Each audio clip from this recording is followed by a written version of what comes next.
Tingnan niyo to mga lodi. Ngayon nga ay trending na trending itong champurado na meron tinutunaw na chocolate sa ibabaw. At dahil nga malayo ito, so gagawin din natin yun. Okay, tara. Kaya naman agad-agad ko nang tinunaw yung mga tsokolate na nakatago sa aming rep. Bali, ito nga pala ang ating unang gagawin kasi kapag champurado yung ating inuna ay bago tumigas yung ating chocolate ay malamig na yung ating champurado. Habang nagtutunaw nga pala ako dyan ay nilagyan ko yan ng kaunting tubig para hindi kumapit sa kawali at mas mabilis siyang matunaw. Matapos nga natin tunawin itong chocolate, inilagay ko muna sa isang sulyaw at eto, kinailangan ko pala dito ng lobo para ilagay natin yung chocolate sa lobo at mabuo natin yung panlagay natin sa ibabaw ng sulyaw. Hindi pala talaga biro ang paggawa ng ganito kasi kailangan mo mahinang ayos sa lobo yung chocolate. Dito nga ay masyado akong nahirapan kaya akin na lang gagamitan ito ng kutsara. Sa puntong ito nga ay mas napadali yung aking ginagawa. Sana lang ma-perfect natin ito kasi hindi natin ito nagawa ng maayos eh. Wala na tayong chocolate na pamalit kasi nga yan lang yung stock namin sa ref. Ay sa bagay, pag hindi naman natin nagawa ay pwede pa rin naman yung ilagay sa champurado at ayun naman ay tutunawin din. Dito nga iniisip ko kung ilang layer ang kailangan para mabuo natin na matigas yung chocolate. Kuwasa bagat napakalayo nung nagtetandring na champurado na iyon na mayroong chocolate sa ibabaw, eh di sana ay napuntahan na lamang natin iyon ano. At dahil nga nakikita nyo na paubos na yung aking chocolate eh, ilalagay na natin ito sa ref. Okay, lagay na natin. Teka, sayang naman itong mga kakaunti ng ito, sasaid din natin. Yan, lagay lang natin.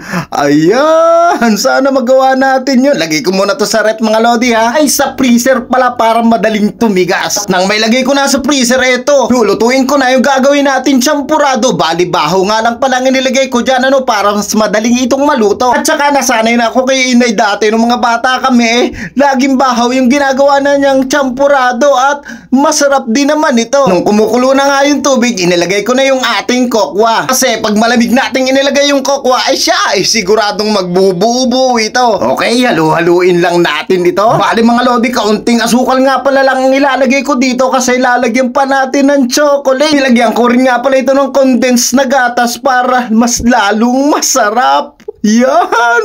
Grabe! Ang sarap na nito mga lodi! Ayan! Pwede na ito. Malapot na yung sabaw niya at baka maiga pa. Okay, hanguin na natin. Mantama pagkaluto ng champurado, ito na yung ating chocolate.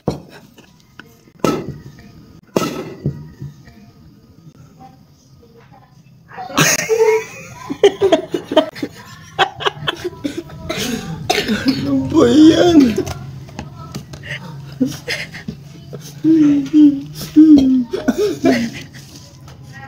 Isa na champurado natin.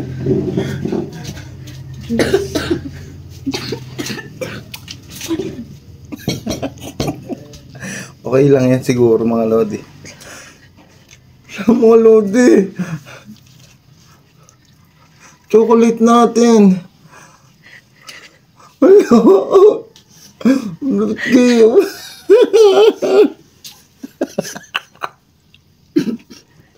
Ano ba yun? Ang hirap nitong tanggalin.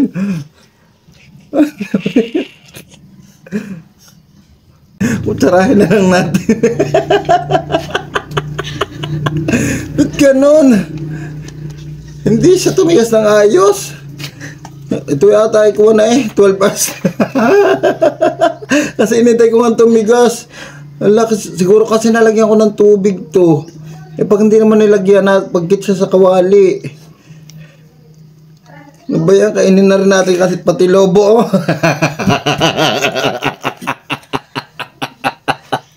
Kaiyamot. Ala. Ay wala. Gusto niya yung trending na champurado. Ano ba yan? Manipis ba siguro yung kuha na dapat pala 3 or 4 layer ano? Ba yan? So, tikman na natin yung ating champurado. Ano? Okay, tikman na natin. Bali kung makita nyo may tuyo. Ayan, may tuyo. So, masarap pa rin naman to.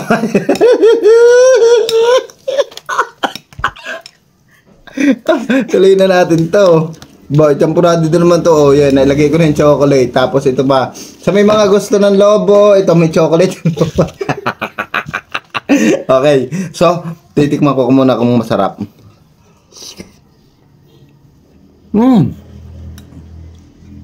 Ilagay nyo na lang yung chocolate mo.